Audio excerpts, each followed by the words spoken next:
자, 안녕하세요. 오늘도 춥죠? 이렇게 추운 건 반칙이지 않나? 이건 좀 아니지 않나? 이거 뭐 시베리아도 아니고 영하 17도가 웬 말이야. 뭐 어디 뭐 강원도 어딘 30도라면서 영하 30도. 한국이 아닌가 봐. 우리는 시베리아인가 봐. 내일은 또 더 춥다면서요. 뭐 맨날 더 춥대.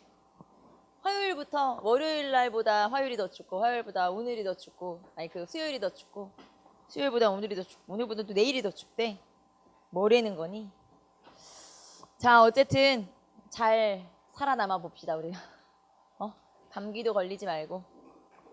자, 오늘은 여러분 65페이지 130번부터 끝까지, 오늘은 끝까지 해야 되기 때문에 문제가 좀 많아요. 50문제나 되니까 열심히, 51문제나 되니까 열심히 풀어봅시다.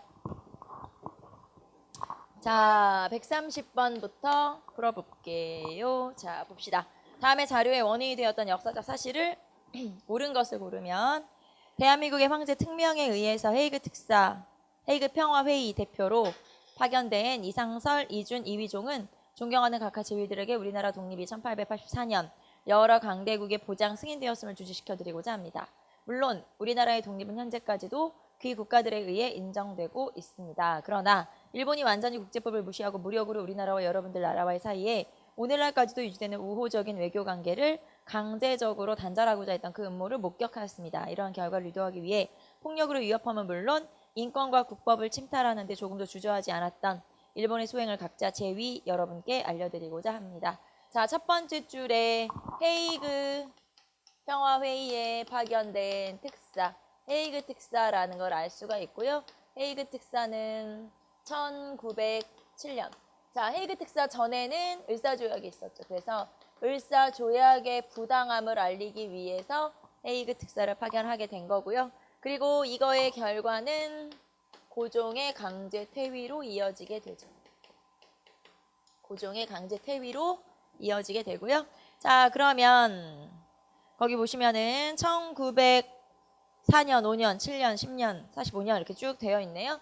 자, 일단 이게 1907년인데 자, 을사조약 때문에 헤이그 특사 때문에 고종 강제 퇴위, 그리고 한일 신협약. 자, 그리고 군대 해산. 그리고 해산된 군인이 의병으로 합류했으니까 정미의병. 이렇게 되겠죠. 그래서 사건을 순서대로 하면 지금 이 을사조약이 1905년 11월이었고 나머지는 전부 다 1907년이에요. 여기까지 전부 다.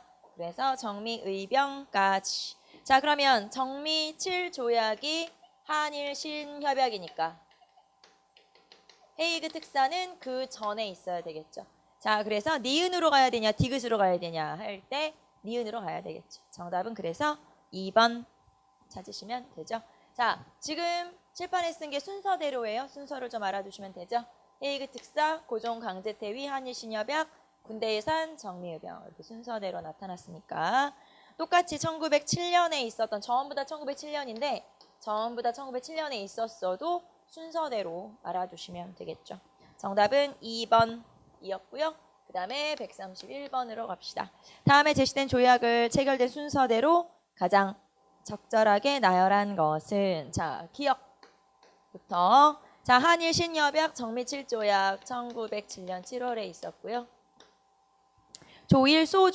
조일소조규가 강화도 조약 또는 병자소조약 1876년. 자, 그다음에 디귿은 제2차 한일협약 을사조약, 을사늑약은 1905년 11월에 있었고, 자, 리을 한일의정서는 1904년 2월, 그러니까 러일 전쟁이 일어나자마자 체결한 거죠. 그래서 요거를 순서대로 해라. 리은, 리을, 디귿, 기역 이렇게 찾으시면 되겠죠. 리은, 리을, 디귿, 기역 3번 정답.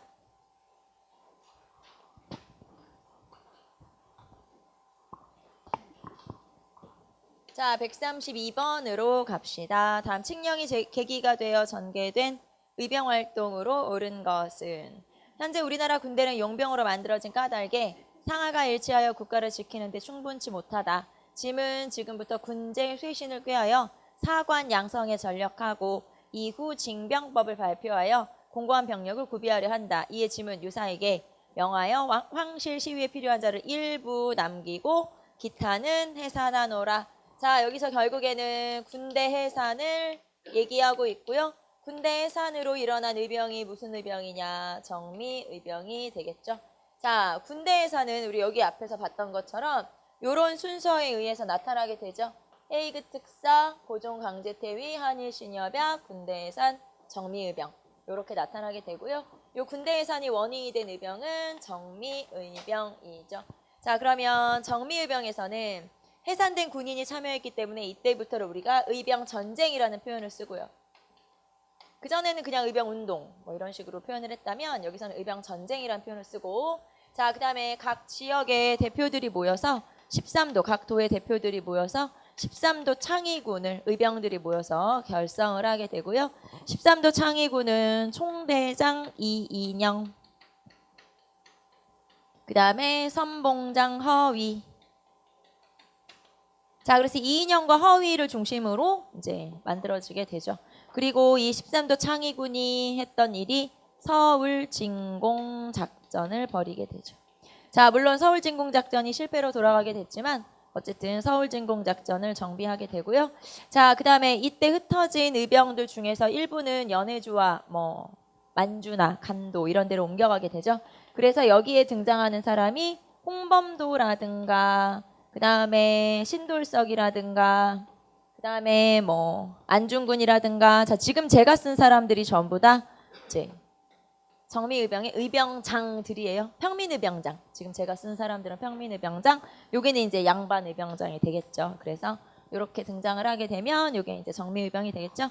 자, 그러면 이 의병에 대한 설명으로 옳은 것은, 그리고 또 요 이인영 같은 경우는 이인영 같은 경우는 자, 각국 영사관에 국제법상 교전단체로 인정해 줄 것을 요구하는 외교 운동을 벌이기도 하죠.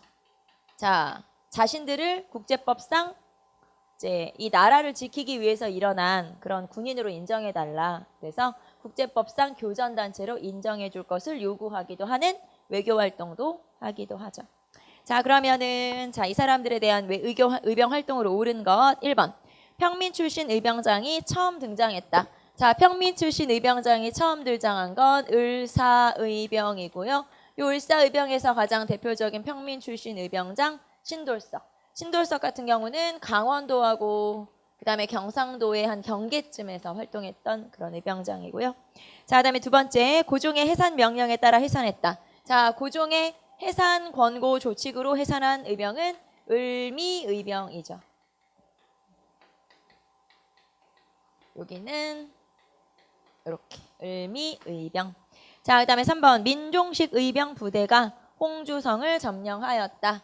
자, 민종식 의병 부대라고 했는데 민종식 충청도, 최익현 전라도, 그다음에 신돌석 강원도와 경상도. 자, 요 의병의 의병장들이 전부 다 을사의병의 의병장이죠. 자, 그래서 3번 을사의병. 자, 그다음 4번 13도 연합의병이 결성되어 서울 진공작전을 전개했다. 자, 여기에서 서울 진공작전 13도 창의군 이렇게 나타나니까 정답은 4번 찾으시면 되겠죠. 자, 의병에서는 의병장 그리고 원인 체크하시면 되겠죠. 을미의병 같은 경우는 을미사병과 단발령, 을사의병 같은 경우는 을사조약, 정미의병 같은 경우는 군대 해산과 고종 강제 퇴위 이런 것들이 원인이 되죠. 체크 한번 해보시고, 자, 정답은 4번 133번으로 갑시다. 동안 농민운동에 대한 설명으로 옳지 않은 것은, 자, 전주와 약후에 전라도를 중심으로 집강소가 설치되어 패정개혁이 추진되었다. 자, 전라도를 중심으로 집강소가 설치됐어요. 자, 집강소는 거기 나온 것처럼 전라도 지역에만 53개소가 설치돼요. 즉 전국적으로 설치된 거 아니고 전라도 지역을 중심으로만 집강소가 설치되죠. 그래서 전주 하약 후에 집강소가 설치되어 패정개혁이 추진되었다. 맞아요. 자, 그 다음에 2번 동아농민군의 제1차 봉기 시 동아교단의 남접과 북접이 합세했다. 자, 이번에 1차 봉기는 남접이 중심이 돼서, 즉 전봉준이 중심이 돼서 활동한 거고요. 남접이라고 하는 건 전라도의 동학 세력을 얘기하는 거고, 그 다음에 2차 봉기가 일어났을 때는 남접과 북접이 모두 참여하게 되죠. 남접과 북접이 모두 참여하는데, 여기서 이제 북접이라고 하는 건 충청도의 동학 세력이고, 남접을 이끌었던 사람은 전봉준이고, 북접을 이끌었던 사람은 손병희, 나중에 3대 교주가 되는 손병희고, 이렇게 되죠. 자, 그래서 2차 봉기 때 참여하게 되죠. 남접, 북접이 참여한 거는 2차 봉기. 자, 정답은 2번이 되겠죠. 3번, 고부에서 일어난 밀란이 동학농민운동의 발단이 되었다. 네, 첫 번째 1단계가 고부 밀란이고요. 요 고부 밀란이 1894년 1월에 일어나게 되면서부터 이제 여기서부터 동학농민운동이 시작됐는데, 특히 이 고부 밀란은 그냥 단순히 밀란으로 머물 수도 있었지만 나중에 안핵사 이용태가 농민들을 탄압하게 되면서 1차 봉기로 확대가 되죠.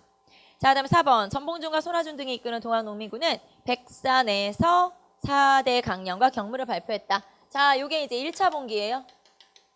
특히 1차 봉기 중에서, 1차 봉기가 일어난 지역 중에서 백산 봉기, 요 백산 봉기에서 4대 강령과 경문이 발표되죠. 시험에는 그래서 이게 잘 나오는데, 왜냐면은 경문이라든가 강령이라든가 이런 것들을 사료로 제시하고, 이게 발표됐을 때가 언제냐 물어보면 백산봉기, 그리고 이거는 1차 봉기에 나타나게 된 거죠. 그래서 백산에서 봉기하고 그 다음에 황토현 전투 이렇게 연결이 되거든요. 여러분 백산봉기에서 4대 강령과 경문이 발표됐다는 걸 알아두시면 되겠죠. 자, 그다음에 5번, 동학농민군은 공주 우금치 전투에서 패배한 후에 전세를 회복하지 못했다. 네, 여기서 패배하고 나서 이제 무너지게 되죠, 말하자면. 그래서 자, 공주 우금치 전투는 1894년 11월에. 그래서 이제 이때 공주 우금치 전투가 마지막 전투는 아니에요, 여러분. 크게 패한 전투이긴 하지만 마지막 전투는 아니고, 요 뒤에도 뭐 이제 여러 지역에서 거기 어디냐, 뭐 공주라든가 보은이라든가 이런 데서 이제 조금씩, 보은 같은 데서 이제 조금씩 전투가 있긴 있는데, 이제 완전 마지막 전투는 아니고요. 최대 피해를 본 전투, 뭐 이렇게 표현할 수가 있겠죠. 그래서 어쨌든 공주 우금치에서 패배한 후에 전세를 회복하지 못하고 결국에는 실패하게 되고요. 12월에 이제 전봉준이 잡히고 하면서 완전히 끝나버리게 된 거죠. 자, 그래서 정답은 2번 찾으시면 되죠. 자, 그 다음에 134번. 자, 다음 협약 이후에 일어난 일로 옳지 않은 것은, 자, 한국정부는 시정 개선에 관한 통감의 지도를 받을 것. 한국정부는 법령제정 및 중요한 행정상의 처분을 미리 통감의 승인을 거칠 것. 한국고등관리의 임면은 통감의 동의로 할 것. 한국정부는 통감이 추천하는 일본인을 한국관리에 임명할 것. 자, 지금 첫 번째, 두 번째, 세 번째, 네 번째 공통으로 등장하는 단어가 통감이죠. 자, 이렇게 통감의 권한이 확대되어 있음을 나타내는 조약은 정미 7조약, 즉 한일 신협약이에요.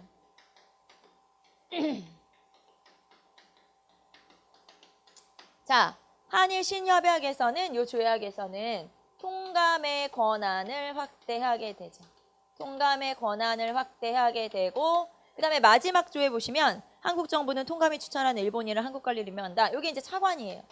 일본인을 차관으로 임명한다. 일본인 차관을 임명한다. 이런 내용이 나오는데, 자, 통감부를 설치한 건 을사조약이에요. 외교를 담당한 통감부를 설치한다. 그래서 을사조약에는 사실 통감부는 한 번밖에 언급이 안 돼요, 거의. 그래서 통감부를 설치한다. 통감은 뭐 이런 권한을, 외교에 관련된 권한을 갖는다. 자, 외교권을 박탈한 게 을사조약이잖아요. 그러면 그 외교권은 누가 담당하는데?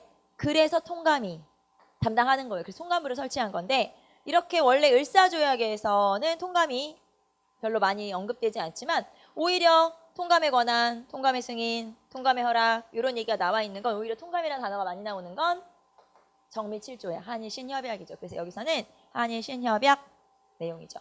자, 그럼 이 이후에 일어난 일로 옳지 않은 것은, 여기 1907년 7월 요 이후에 일어난 일이 아닌 것은 1번. 자, 13도 창의군의 서울 진공작전. 서울 진공작전은 1908년 다음 해에 서울진공작전이 본격 나타나게 되죠. 자, 그 다음에 고종의 헤이그 특사 파견. 자, 고종의 헤이그 특사는 1907년 4월에 출발해요. 그래서 요게 이제 먼저 있었고 그 다음에 자, 헤이그 특사, 고종 강제 퇴위, 한일 신협약, 군대 예산 이렇게 가거든요. 그래서 1907년에 있었던 사건들을 순서를 좀 체크해 놓으라는 게 이런 문제가 나올 수 있기 때문에 그냥 1907년 이렇게 해놓으면 안 되기 때문에 순서를 좀 체크해 놓으시면 되겠죠. 자, 그래서 2번이 정답. 자, 그다음에 3번 대한제국 군대 예산. 대한제국의 군대 예산은 요 한일 신협약에서 체결한 비밀 조약의 내용으로 이제 군대를 해산한 거거든요. 그래서 1907년 8월에 요 다음에 한 거고요. 그다음에 네 번째는 대한제국의 경찰권 박탈. 경찰권 박탈은 한일 병합 조약 직전에 1910년 6월. 네, 10년 6월에 국권이 피탈된 건 8월이잖아요. 요거는 이제 6월 각서라고 하거든요. 자, 그래서 정답은 2번. 자, 그다음에 135번. 다음은 어떤 문서의 일부이다. 이 문서와 관련된 설명으로 가장 적절한 것은 한일 양국 사이의 항구적이고 변함없는 친교를 유지하고 동양 평화를 확립하기 위해서 대한제국 정부는 대일본 제국 정부를 확고하게 믿고 시정 개선에 관한 충고를 받아들인다. 시정 개선에 관한 충고를 받아들인다는 건 야, 일본이 이거 만들어 라고 하면 이거 만들게 그런 뜻이에요. 일본이 뭐 필요해 라고 하면 우리가 만들게 그런 뜻이기 때문에 일본이 요청하는 대로 이렇게 하겠다라는 뜻이거든요. 자, 그 다음에 일본 제국은 전항의 목적을 성취하기 위해 군략상, 군사 전략상 필요한 지점을 상황에 따라 차지할 수 있다. 자, 지금은 언제냐면 이 조약이 체결될 때가 전쟁 중이에요.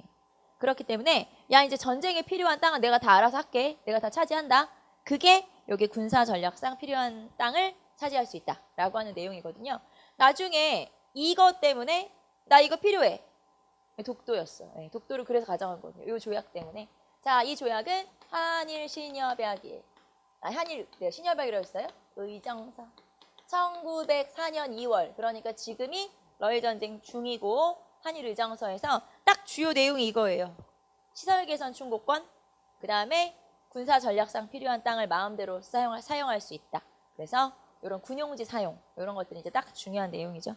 자, 그러면 이 문서와 관련된 설명으로 가장 적절한 것은 1번.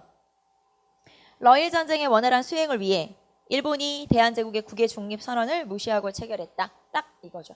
러일 전쟁을 잘 사용하기 위해서 마음대로 땅을 쓰겠고, 그 다음에 일본이 대한제국의 국외 중립 선언을 무시했다라고 했는데 대한제국이 국외 중립 선언을 하게 된 건 전쟁이 일어나기 직전. 전쟁이 1904년 2월에 있었어요. 그러니까 전쟁 일어나기 좀 전에 야, 너네 전쟁하면 우리는 무조건 중립 딱 선언을 했는데 그거를 전쟁 나자마자 무시하고 체결한 조약. 그게 한일의정서입니다. 그래서 국외 중립 선언을 무시하고 체결한 조약. 정답은 1번. 자, 2번. 체결의 부당함을 알리고자 장지연은 황성신문의 시리아 방송대곡을 게재했다. 자, 요거는 을사조약에 대한 저항이겠죠. 그래서 요거는 1905년 11월. 자, 대한제국의 사법권을 빼앗고 감옥 사무를 일본 정부에 위탁하도록 했다. 사법권 강탈이죠. 기후각성. 이거는 여러분이 연도를 좀 체크해 놓으시면 돼요. 기후각성. 자, 그 다음에 서재필이 독립신문을 창간하는 배경이 되었다. 서재필이 독립신문을 창간한 건 1896년 4월이에요. 그래서 서재필의 독립신문과는 아무 상관이 없다. 아이고, 아무 상관이 없다. 자, 정답은 1번 찾으시면 되죠. 68페이지.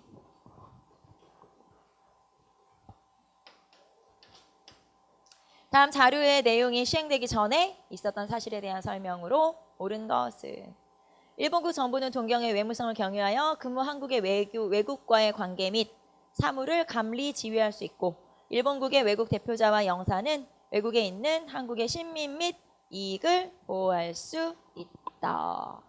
자, 그러면 이 조약은 지금 외국과의 조약을 일본이 관할한다 라는 내용이죠. 그럼 이거는 무슨 조약?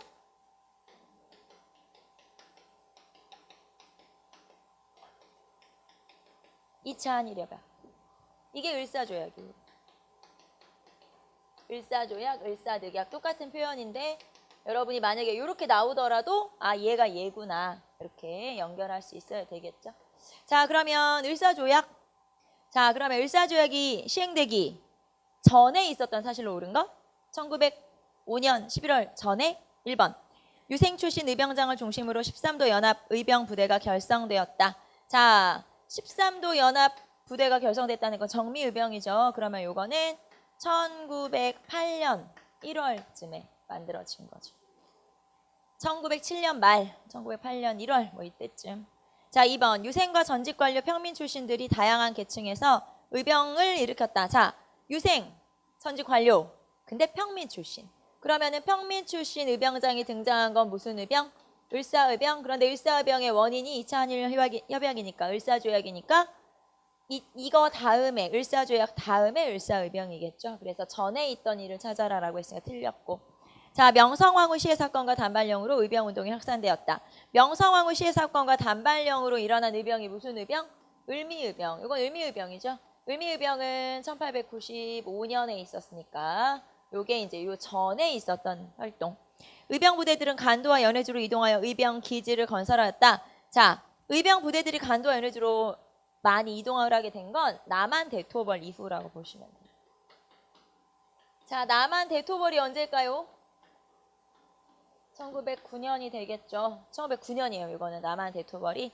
그래서 여러분 1909년에 있었던 사건 두 가지가 남한 대토벌, 기후각서. 그래서 만약에 같은 해에 있었던 사건이 뭐냐 물어본다면 얘랑 세트라고 보시면 돼요. 기후각서 1909년. 남한 대토벌 9년 이렇게 알겠죠? 그래서 혹시 같은 해에 있었던 사건을 골라라 할 때 이렇게 체크할 수도 있다. 정답은 3번 찾으시면 되겠죠. 자, 그 다음에 이제 137번으로 가볼까요?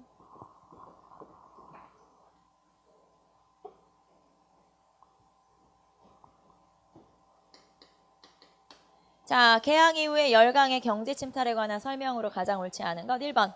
개항 초기는 일본 상인들은 개항장에서 일본 화폐를 유통시킬 수 있었다. 자, 개항 초기에 일본 상인들은 개항장에서 일본 화폐를 유통시킬 수 있었나요? 네, 그럼 이거랑 관련된 조약이 무슨 조약이죠? 자, 이 조약이 무슨 조약? 조일소조규 부록. 조일소조규 부록. 소조규 부록이죠. 이 조약에서 이 조약이 이제 1876년에 체결된 강화도 조약의 부록으로 체결된 조약이니까 이 내용에서 일본 외교 간의 자유로운 조선 여행을 허락하고 조선 내에서 일본 화폐를 통용시킬 수 있고 세 번째는 간행이정, 거류지의 범위를 심리로 정하고 그런 내용이 담겨있는 조약이 조일소조규 부록이라는 조약이에요. 자, 그 다음에 2번 조청상민 수륙 무역장정에 따라서 서울 양화진에 청국인이 점포를 개설할 수 있었다. 네, 양화진까지 진출할 수 있다 이 말이죠. 3번 러시아가 침탈한 대표적인 이권은 압록강, 두만강, 울릉도 삼림체벌권. 나무를 베어내는 거를 되게 러시아에서는 많이 가져갔다고 했죠. 그 다음에 운산금광 채굴권. 자, 운산금광 채굴권은 우리가 알아두자. 누가 가져갔으니까? 미국이 가져갔으니까. 알렌의 알선에 의해서. 자, 그래서 운산금광은 미국이 획득. 자, 그리고 은산금광이 또 따로 있다고 했죠, 여러분. 기억나요? 은산금광은 영국. 운산금광은 미국. 은산금광은 영국. 혹시 헷갈릴 수 있기 때문에.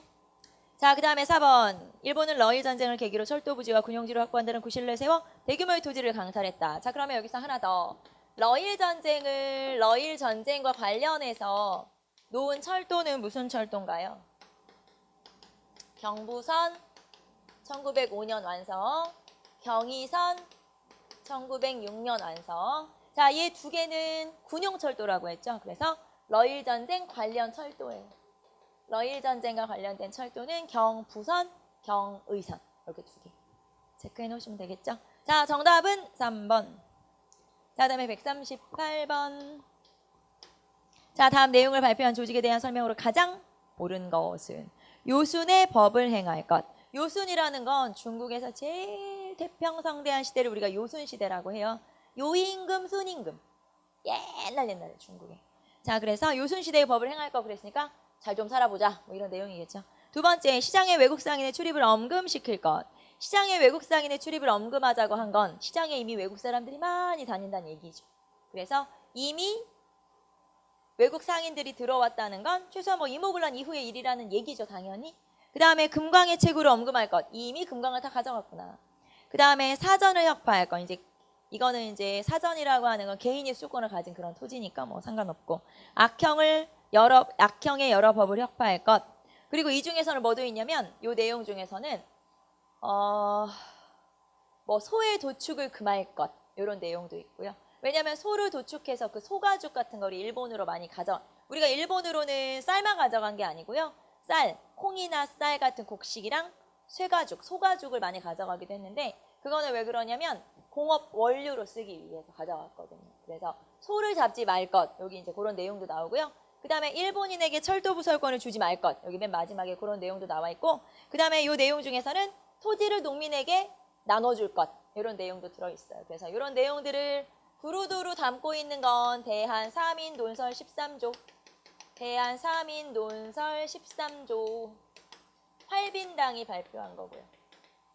활빈당이 1900년에 발표한 거고 그러면 활빈당이라고 하는 건 어떤 사람들이 모인 단체냐면 동학 농민 운동의 자녀 세력과 을미 의병의 자녀 세력들이 모여있죠. 시기로 하면 딱 동학농민운동이 1894년이고 을미의병이 1895년이니까 이런 사람들이 모여서 만든 조직한 단체가 활빈당이고 여기서 주장한 거는 요지 대한사민논설 13조를 발표하기도 하고요. 그 다음에 여기서 주장한 것 중에는 뭐가 있냐면 반회세 반봉건. 이 활빈당에서 주장한 내용이 반회세 반봉건. 그러니까 주로 농민들 같은 이런 하층민들이 참여했음을 알 수 있는 주장이기도 하죠. 반회세 반봉건이니까. 자, 그래서 활빈당. 자, 그러면 1번. 전국에 지회를 설치하고 대한자강의 월보를 만들었다. 자, 대한자강의 월보를 간행했으면 이 단체는 뭘까요? 네, 대한자강회죠. 그쵸, 뭐. 대한자강회. 대한자강회는 1906년. 자, 정부의 탄압을 피하기 위해서 영국의 종교교처럼 위장했다. 자, 우리는 영국 종교를 배우려고 영국 뭐 이런 걸 공부하려고 모인 거야. 영학당이라고 그래요. 위장도 좀 잘하지. 너무 티나. 영학당이 뭐니? 다 알게. 영학당이라고 그래요. 자, 그 다음에 신흥무관학교를 설립하여 의병들에게 현대적 군사교육을 실시했다. 자, 물론 신흥무관학교는 신민회에서 만들긴 했는데 자, 신민회에서 독립운동 기지 건설을 했지만 구체적으로 이 지역, 남만주 삼원보 지역에서 만들어진 단체는 경학사. 그렇죠. 경학사에서 신흥무관학교를 이제 구체적으로 이 지역에 있었던 단체가 경학사니까. 자, 그 다음에 4번 가난한 사람을 살려내는 무리. 이게 활빈당이라는 뜻이죠. 그래서 활빈당이라고 하는 이름을 가진 그런 의미를 가진 단체다. 자, 활빈당에서는 그러니까 대한사민논설 13조. 그 다음에 활빈당, 반회세 반봉건 정도 기억하시면 되겠죠? 정답은 4번. 넘겨볼까요? 자, 139번. 자, 다음 지문이 가리키는 신문과 관련된 내용으로 옳은 것은 그러므로 우리 조정에서도 방문국을 설치하고 관리를 두어 외국의 기사를 폭넓게 번역하고 아울러 국내 일까지 기재하여 국중에 알리는 동시에 열국에까지 널리 알리기로 하고 이름을 순보라 하였다. 딱 알겠죠? 방문국에서 간행한 식문이 한성순보. 그쵸? 뭐 얘는 한성순보. 그래서 한성순보. 자, 한성순보의 특징은 첫째, 일단 순한문, 네, 순한문으로 되어 있는 관보의 성격을 갖죠. 관보라는 건 관청의 소식지라는 뜻이에요. 그래서 관보의 성격을 갖는 그런 신문이 한성순보라고 하는 거고요. 자, 그리고 이 신문은 갑신정변 때 폐간되죠. 갑신정변이 일어나자 폐간이 아니라 사실 종간이라고 하는데 끝나버린 거죠. 말하자면. 왜냐하면 갑신정변 때 요 방문국이 갑신정변이 일어나자마자 방문국이 다 불타버려가지고 기계마저도 싹 불타요. 그래서 이거를 만들 수가 없고, 그래서 당연히 갑신정변에 관한 기사는 실을 수도 없고, 당연히. 그리고 나서 이게 나중에 다시 부활되었다라고 표현을 한다면 한성주보라고 하는 신문으로 나중에 이제 간행이 되죠. 그래서 한성주보라고 하는 신문이 나타나게 되고요. 이 한문은 최초의 국한문 혼용체의 신문이고, 그러면서 최초의 상업 광고를 실었던 신문이기도 하죠. 그래서 그게 바로 한성주보, 최초의 국한문 혼용체, 최초의 상업적 광고 게재, 이런 게 이제 한성주보의 특징이고요. 자, 그러면 1번이 정답이겠죠, 뭐. 자, 우리나라 최초의 신문으로 1883년에 간행되었으며 한문체로 발간된 관보의 성격을 띄었다. 네, 딱 들어가네. 정답은 1번이고요. 2번, 최초의 국한문 혼용이었고, 그다음에 내용에 따라 한글 또는 한문만을 쓰기도 하며 독자층을 넓혀나가고자 했다. 최초의 국한문 혼용체 신문은 한성주보. 네, 조금 전에 말했던 한성주보.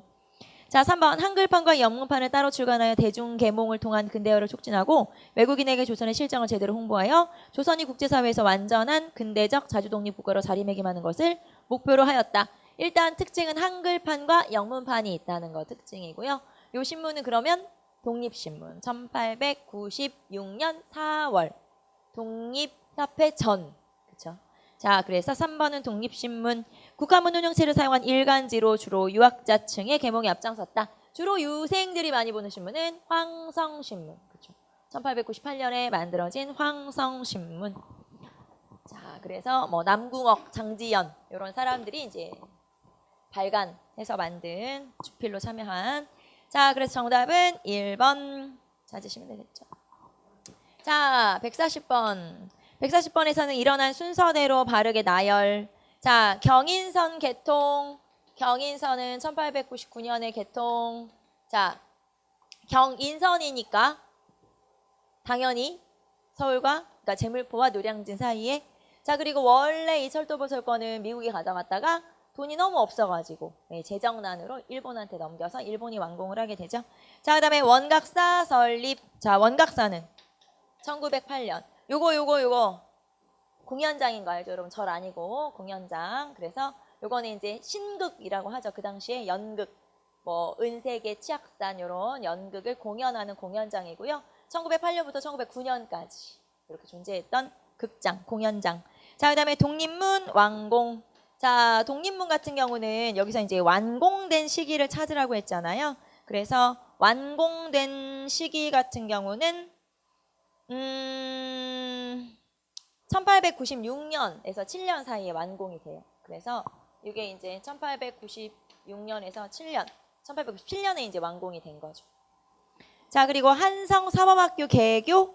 자, 한성사범학교. 이거는 최초의 근대식 교원 양성학교. 그러니까 선생을 양성하기 위한 학교니까 이 학교는 2차 가보개혁. 그때 만들어진 거예요. 1895년에 만들어진 거죠. 그러니까 순서대로 하면 라, 다, 가나 순서대로네요. 라, 다, 가나 순서대로. 정답은 4번 찾으시면 되겠죠. 자, 141번.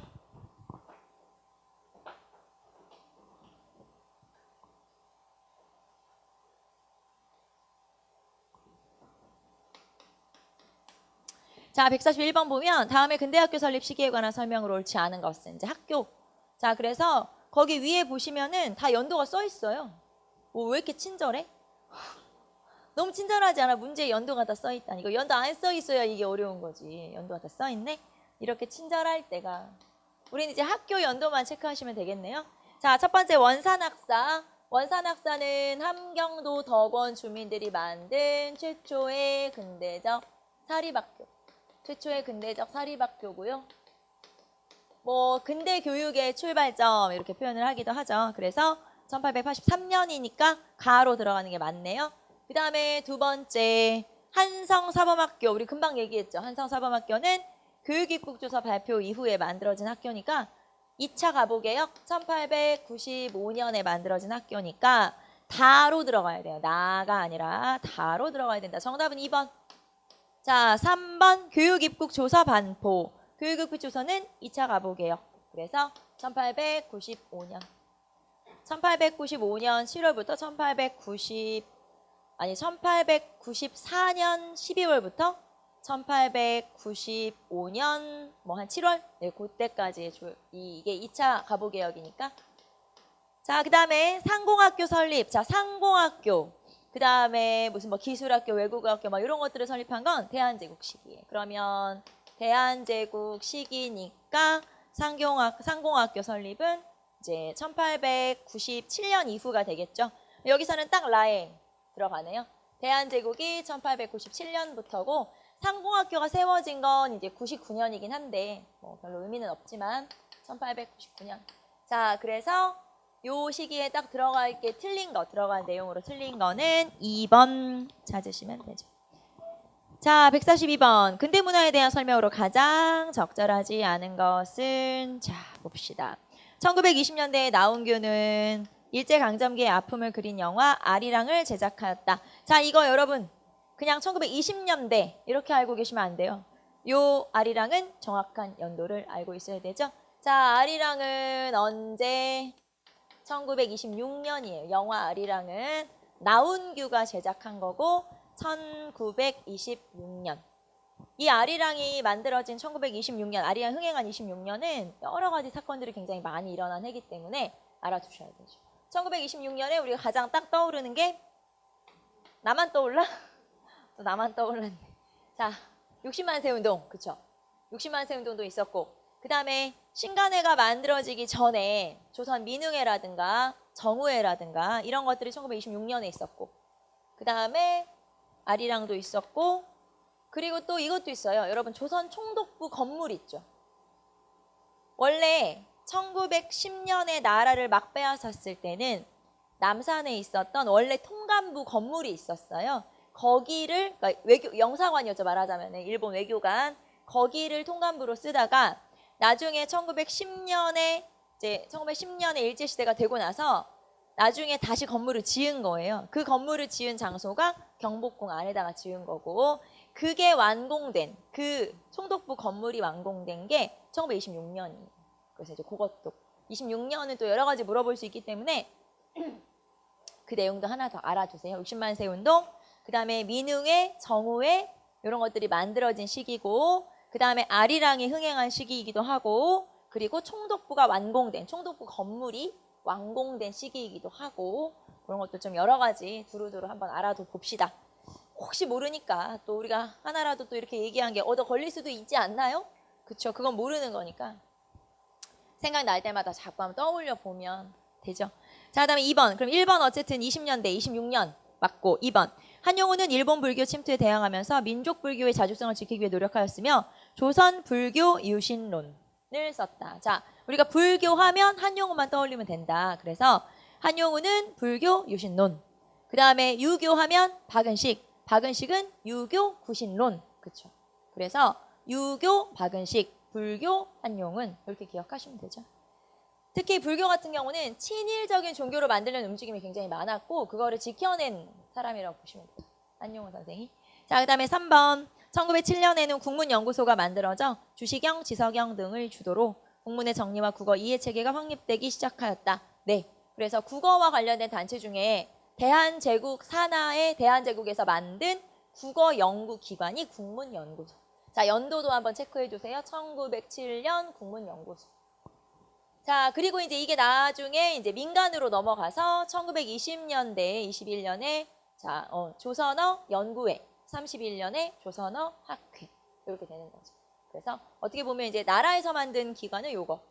그 다음에 나중에 민간단체, 연구단체는 이제 20년대, 30년대 이렇게 넘어가죠. 자, 3번도 맞는 설명 4번. 만세보는 손병희, 오세창 등이 창간한 일간지로. 자, 그리고 손병희, 오세창은 천도교 인사들이 여기 딱 이 사람들이 천도교. 그래서 만세보라고 하는 신문은 천도교와 관련된 신문이었죠. 근데 오래가지는 못해요. 이제 돈이 별로 없어가지고. 자, 어쨌든 만세보는 손병희, 오세창 등이 창간한 일간지로 순 한글판 아니고 국한문 혼용체. 국한문 혼용체로 발간되었고 일진회를 공격했다. 이것도 맞아요. 일진회를 공격해서 나중에 이거를 이인직이 인수해서 그 누구냐? 이완용 기관, 이완용 내각의 기관지로 쓰기도 하죠. 자, 어쨌든 만세보 정답은 4번 국한문 혼용체로 쓰여졌다는 거. 자, 143 갑시다. 자, 143번. 거문도 사건이 전개될 동안 당시 사람들이 볼 수 있었던 모습은, 거문도 사건이라고 하는 건 이제 여러분이 특정 시기를 알고 있어야 되는데, 거문도 사건은 우리가 배울 때는 갑신정변 직후에 있었던 사건이라고 배웠거든요. 거문도 사건은 1885년부터 1887년까지 약 3년이라고 했고요. 자, 거문도 사건이라는 건 첫째, 영국이 일으킨 거고, 둘째, 러시아를 견제하기 위해서. 그래서 두 가지 기억하시면 되고요. 자, 그러면은 요 시기에 있었던 동안 사람들의 모습으로 볼 수 있는 거 1번 첫 번째, 당오전을 발행하는 기사 그랬네요. 당오전, 별로 들어본 적은 없는데 당오전이 뭐냐면, 자, 전환국이라고 하는 관청이 있었어요. 그러니까 왜 우리 근대 개화기에 막 여러 가지 관청을 만들 때, 아까 우리 신문 발행하는 관청 인쇄소는 뭐라고 했냐면, 화폐를 만드는 기관은 전환국이에요. 그래서 거기서 발행한 화폐가 당오전이라고 하는 화폐고요. 요 당오전을 발행한 전환국이 1883년에 있었어요. 그래서 1883년에 당오전이라는 걸 만들어서 이 화폐를 사용한 게 1894년까지. 그러니까 요 시기 안에 당오전이 있었다 그 말이죠. 자, 그래서 당오전은 1883년부터 1894년까지 존재한 이 화폐이기 때문에 이 시기에 존재하는구만. 네, 존재하죠. 자, 그다음에 2번 한성순보를 배포하는 공무원. 한성순보는 아까 1883년에 있었고, 자, 그리고 이 신문이 사라진 게 1884년 갑신정변 일어나면서죠. 그러니까 이때는 없죠. 당연히 이미 없어져 버렸으니까. 3번 서유견문을 출간한 육일준. 자, 육일준이 미국 유학 갔다 와서 만든 게, 쓴 게 바로 이거거든요. 그래서 요 서유견문이라고 하는 국한문 혼용을 또 활용한 이런 책인데, 요 책을 쓴 거는 1895년이에요. 뒤에 나중에. 자, 그다음에 일본과의 무관세 무역에 항의하는 동래 부민. 자, 일본과의 무관세 무역이 나타나게 된 건, 즉 무관세가 적용됐던 조약은 조일통상장정. 자, 이 조일통상장정 1876년 거. 자, 그리고 나중에 관세로 바뀐 게 역시 조일통상장정. 자, 그런데 이 조일통상장정은 개정을 한 거죠. 자, 조일통상장정 개정판이 나온 건 언제예요? 1883년. 그러니까 무관세 무역은 76년부터 83년까지 요 사이에 무관세. 83년 조일통상장정 개정 이후에는 관세. 이렇게 바뀐 거죠. 자, 그러면은 여기서는 이 사이니까 당연히 여기는 이미 관세가 부과된 다음이죠. 그래서 틀린 거고. 그래서 여기에서 요 시기에 볼 수 있는 거는 당오전 발행을 볼 수가 있죠. 정답은 1번 찾으시면 되죠. 자, 다음 사실들을 시대순으로 바르게 나열한 것은, 자, 역시 상황들 한번 체크해 볼까요? 자, 경인선이 개통되었다. 자, 경인선 철도가 개통된 건 아까 언제랬냐면 99년. 자, 그 다음에 독립신문이 발간되었다. 1896년 4월. 그 다음에 국제보상운동이 전개되었다. 국제보상운동은 1907년. 그 다음에 광해원이 설립되었다. 광해원은 최초의 근대적 병원이죠. 1885년. 갑신정변 이후에 만들어진 거니까. 자, 그래서 요거 순서대로 하면은 리을, 니은, 기역, 디귿? 리을, 니은, 기역, 디귿. 정답은 4번 찾으시면 되죠. 여기서는 여러분이 이런 사건들이나 아니면은 철도나 뭐 전차나 이런 교통시설이나 이런 거를 신문이나 이런 걸 좀 알고 있어야 풀 수 있는 문제들이죠. 그래서 이런 것들은 사실 이런 게 더 쉽지 않아요? 그냥 암기하면 되니까. 네, 머리 쓸 필요 없고 그냥 암기하면 되니까. 이런 것들은 좀 체크를 해주시고. 학생들이 좀 이런 거를 특히 더 어려워하는 학생들이 있더라고요. 나 이건 정말 어렵다. 외워야 되니까. 그런 친구들이 있는가 하면 이런 건 별로 안 어렵다. 오히려 독립운동이 어렵다. 이렇게 이제 얘기하는 친구들이 있고, 이거는 이제 케이스 바이 케이스죠. 뭐 어쩔 수 없이. 그러니까 자주 보는 수밖에 없어요. 자꾸 열어보고 펼쳐보고 하는 수밖에 없고, 이게 여러분이 문제집 같은 거를 사잖아요. 그러면 그 문제집을 한 번만 보는 거 아니에요. 여러분 알죠? 내가 그 문제를 거의 외우고 뭐 틀렸는지 외워질 때까지 보는 거예요. 그래서 문제집 한 권 사고 그다음 다 풀었으면 2권 사고 이러는 거 아니에요. 거의 그 문제집을 내가 진짜 눈 감고 풀 수 있을 만큼 그 정도 외워질 때까지 여러 번 문제를 반복해서 보는 거고, 이 문제도 마찬가지예요. 이건 이제 기출문제로 돼 있으니까 여러분이 이 중에서 어렵다고 느낀 문제들이 있을 거 아니에요. 그런 문제들은 여러 번 반복해서 보시고 해설도 보시고 이제 그 제가 설명한 것도 다시 적어놓고 보시고 하고요. 요 이제 2월에 풀 문제는 요거 이제 1단계고 2단계 문제는 요거보다 조금 더 어려운 문제들. 조금 더 난이도가 있는. 요건 지금 기본 문제들이었고 2월에 풀 문제는 기출문제 중에서도 조금 더 난이도가 있는 문제들만 묶은 거거든요. 그거는 요거보다 조금 어려울 수 있으니까 이거랑 그거를 이게 기출문제라고 해서 똑같은 문제는 안 나오겠지. 물론 똑같은 문제는 나오진 않아요. 하지만 비슷한 문제들 또는 나왔던 질문을 그대로 활용한 문제들 되게 많이 나와요. 그래서 그런 문제들이 많이 나오고 그렇기 때문에 거의 반복해서 외워질 때까지 한번 보고 보지 마시고 내가 아는 거는 뭐 한 번만 봐도 되고 딱 보면 나 다 알아 이런 건 괜찮지만 아 이거 좀 애매하고 좀 이거 특이하고 그런 문제들 있죠. 지문 같은 것도 내가 처음 보는 지문이나 이런 것들을 꼭 한번 확인해 보시고 다시 읽어보시고 그렇게 해서 거의 외워질 때까지 봐야 돼요. 똑같은 문제가 나와도 안 틀릴 만큼. 알겠죠? 한국사 문제가 뭐 얼마나 대단히 특이하고 특별하고 이상하겠어요? 다 거기서 거기죠. 비슷한 문제들이 많이 출제가 되니까 여러분이 특히 좀 전에도 우리 비슷한 지문들이 여러 번 반복되잖아요. 이런 것들은 특히 여러 번 반복해서 더 보시고 그래서 활용을 좀 해보세요. 이게 단순히 그냥 여러분하고 저하고 이 시간에 문제를 같이 푸는 게 의미 있는 게 아니고요. 여러분이 이거를 다시 또 활용하는 게 또 더 의미가 있으니까 그런 거를 좀 쉬는 시간이나 뭐 주말이나 이럴 때 다시 한번 확인해보세요. 한국사는 다른 거 없어요. 반복이에요. 외워질 때까지. 한국사 같은 경우는 계속 노출을 시키는 거죠. 나를 한국사에 노출을 시켜서 계속 반복해서 보는 게 가장 고득점의 최고의 방법이에요.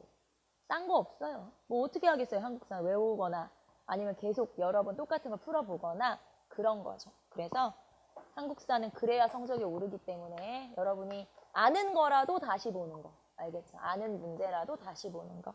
그런 게 중요한 거예요. 안다고 넘어가면 나중에 나오면 또 틀려요. 잊어버리고. 한국사는 그렇죠. 잘 잊어버리지 않아요? 네. 그거 나이 먹어서 안 잊어버리는 게 아니고요. 이게 자꾸 반복을 안 하니까 잊어버리는 거예요. 그러니까 여러분 중에서 그런 거 있죠. 분명히 내가 선사시대 할 때는 선사는 잘하는데 근현대사쯤 가면 선사는 다 잊어버린다. 그럼 반복해야죠, 당연히. 반복을 해서 다시 보셔야 돼요. 알겠죠? 그래서 잊어버렸다. 이미 앞에 문제를 잊어버렸다 하면 그거는 공부를 덜 한 거예요. 여러분이 어느 정도까지 한국사는 공부를 해야 되냐면 내일 시험 봐도 100점 맞을 수 있어. 이렇게 될 때까지. 여러분 지금 시험이 몇 개월 남았으니까 이 앞에는 이 다음에는 뭐를 해서 나중에 100점을 만들어야지가 아니고요. 내일 당장 시험 봐도 한국사는 뭐 100점이야. 이렇게 될 때까지 공부하시면 그거는 여러분이 120%, 130% 공부하고 가는 거거든요. 그럼 당연히 100점 맞을 수 있어요. 그러니까 한국사는 그 정도 만들어 놓으셔야 돼요. 한국사 같은 과목에서 여러분이 너무 많이 틀려버리면 어디서 점수를 딸 거예요. 영어 이런 거 어렵잖아요, 사실. 내가 봤을 때 국어도 어려워. 그죠? 국어도 어렵죠? 너무 뭐가 많아, 국어도. 어려워. 그래서 여러분이 영어, 한국사, 국어 중에서는 한 개 정도는 뭐 해야 돼요? 껌이야, 이 정도는 뭐 언제 봐도 잘 맞을 수 있어 하는 걸 만들어놔야 되거든요. 제일 쉬운 게 사실 한국사잖아요. 만만하지 않아요, 좀 한국사. 그러니까 한국사는 여러분이 여러 번 반복하시고 이런 것도 마찬가지로 활용을 좀 잘 하셨으면 좋겠어요. 자, 그 다음에 이제 7편. 자, 이제 일제시대죠. 일제시대로 한번 넘어가 보도록 합시다. 자, 145번 볼까요? 자, 일제강점기의 사실에 대한 설명, 기억부터 리을까지의 설명 중 옳고 그른 것을 OX 표시해라. 기억부터 봅시다. 자, 물산장려운동은 조선사람 조선것으로라는 구호 아래 전국으로 번지면서 어느 정도 성과를 거두었으나 민족의 독립보다는 기업의 이익을 우선시했다는 비판을 받기도 했다. 자, 일단 물산장려운동은 1920년대 초반에 20년대 초, 그래서 1922년, 23년 요럴 때 나타난 거고요. 이거는 관세철폐의 움직임, 일본이 관세철폐의 움직임이 있었기 때문에 이때 이제 이런 국산품 애용 운동을 전개하게 된 거고 실제로 관세가 철폐된 건 1923년이지만 요 전부터 이런 이제 물산장려 운동이 20년대 초부터 있었죠. 자, 그리고 이거는 이제 비판을 받는 이유가 사회주의 계열이나 이런 데서 비판을 받는 이유가 결국에는 자본가들이 주도해서 물건값을 올려놓는 그러니까 자본가들이 돈 버는 계기 중에 하나거든요. 그렇기 때문에 비판을 받았던 거죠. 자, 그래서 기역에 대한 설명으로는 당연히 O 맞는 설명이고요. 자, 그 다음에 니은 봅시다. 1910년대 조선총독부가 진행한 토지조사 사업으로 자, 농민들은 관습적 경작권을 인정받게 되었다. 자, 토지조사 사업에서는 지주의 소유권은 인정. 하지만 경작권, 그 다음에 도지권, 그 다음에 입회권은 부정. 자, 경작권 소작인들의 권리고 도지권도 마찬가지예요. 그 다음에 입회권이라고 하는 건 뭐냐면 마을 공유지를 같이 경작할 수 있는 공동 경작권이에요. 이런 농민들이 가진 권리들이에요. 전부 다. 농민들, 뭐 소작농 이런 사람들이 가진 권리는 인정을 못 받았죠. 부정. 그렇기 때문에 소유권 인정. 자, 그러므로 니은은 X, 그 다음에 디귿. 1920년대에는 실력양수운동의 일환으로 한국인을 위한 고등교육기관 설립운동인 밀립대학 설립운동이 추진되었다. 1920년대 초 밀립대학 설립운동. 그래서 디귿도 맞는 설명이고 이 밀립대학 설립운동에서는 1,000만 원 모금운동이 전개되죠. 자, 한국인 조선인이 2천만 명인데 그중에 어른들은 1,000만이니까 자, 한민족 1천만, 한 사람 1원씩. 그래서 1,000만 원 모으자. 1,000만 원 모금 운동이 전개되기도 한다. 그리고 여기서는 고등교육기관이 대학교죠. 고등학교 아니고 대학교예요. 그래서 대학을 만들자라고 하는 밀립대학 설립운동이 추진됐고 자, 그러면 이 밀립대학 설립운동으로 결국에는 일본이 대학을 하나 세워주죠. 방해를 해서 못하게 한 대신에 그 대학 이름이 경성제국대학. 그래서 경성제국대학이 1924년에 세워지게 되죠. 자, 그 다음에 일제는 3.1운동을 계기로 문화통치에서 이른바 무단통치로 통치 방식을 바꾸었다. 자, 통치 방식은 무단에서 문화로. 무단에서 문화로. 그래서 OX, OX 순서네요. 자, 정답은 2번 찾으시면 되죠. 자, 146번 갑시다. 밑줄 친 새로운 정책에 대한 설명으로 옳은 것은 신임 총독은 전임 총독이 시행한 정책에 대신에 새로운 정책을 실시하였다고 말한다. 신임 총독의 정책 중에서 그나마 주목할 만한 것이 있다면 지방제도를 개정해 일정 금액 이상의 세금을 내는 조선인들에게 선거권을 주고 부협의회 선거를 처음으로 실시한 정도이다. 자, 하지만 그것도 자문기구에 불과하다. 자, 여기서 신임 총독은 사이토 총독을 얘기하고요. 이 사이토 총독이 통치 방식을 바꿨다. 무슨 통치로? 문화통치로. 그래서 문화통치 중에서는 그 내용 중에서 거기 보시면은 자, 맨 마지막에 조선인들에게 선거권을 주었다라고 했어요. 그래서 너네들이 정치에 참여할 수 있게 자치를 허용하겠다라고 얘기했지만 실제로는 뭐 친일파들을 위주로 했고 그 다음에 그냥 지방자치 제도 정도만 허용될 뿐이지 실제로 어떤 권리를 갖는 건 아니고 다 친일파들만 참여하게 한 거죠. 자, 그러면 이런 새로운 정책이라는 게 문화통치, 문화정치를 얘기하는 거고요. 그러면 이 새로운 정책에 대한 설명으로 옳은 것 1번 여자정신대 근로령을 발표했다. 자, 여자정신대 근로령은 1944년의 정책이에요. 그러므로 40년대에 2번 동아일보, 조선일보 등의 발행을 허용하였다. 자, 한글신문 발행 허용 이게 1920, 즉 문화통치의 일환으로 나타난 거죠. 정답은 2번. 3번 초등교육기관의 명칭을 국민학교로 바꾸었다. 자, 국민학교로 바꾼 건 3차 조선 교육령 부분 개정. 3차 조선 교육령의 부분 개정으로 3차 조선 교육령은 1938년이었고 부분 개정은 1941년이었는데 요 부분 개정 때 그 당시에 소학교를 국민학교로 바꿨죠. 자, 그래서 1941년이고요. 자, 식민통치 비용을 확보하고자 토지조사 사업에 착수했다. 토지조사 사업은 1910년대죠. 정확히 말하면 1912년부터 1918년까지 토지조사령이 내려진 거예요. 1912년부터 18년 사이에 토지조사령. 자, 그래서 정답은 2번. 2번이 1920년대. 자, 그래서 우리가 146번까지 풀어봤고요. 잠깐 쉬었다가 7번부터 쭉 넘어가서 풀어보도록 할게요.